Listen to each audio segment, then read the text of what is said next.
Hello everyone, welcome back to the online help guide. I'll be taking you step by step on how to enable Instagram notifications in this tutorial. Let's get started. Start by opening settings on your device. Scroll down to apps. Go to app management. This step may vary according to the phone's model. Here, search for Instagram. You can directly search for Instagram on the list or by tapping on the search bar at the top. Now go to Permissions.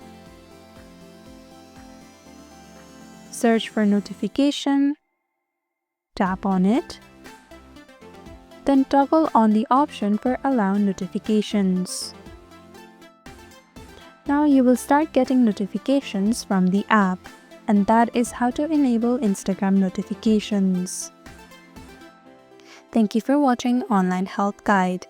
Hope this video was helpful. If it was, then hit the like button and comment down if you have any questions or feedback.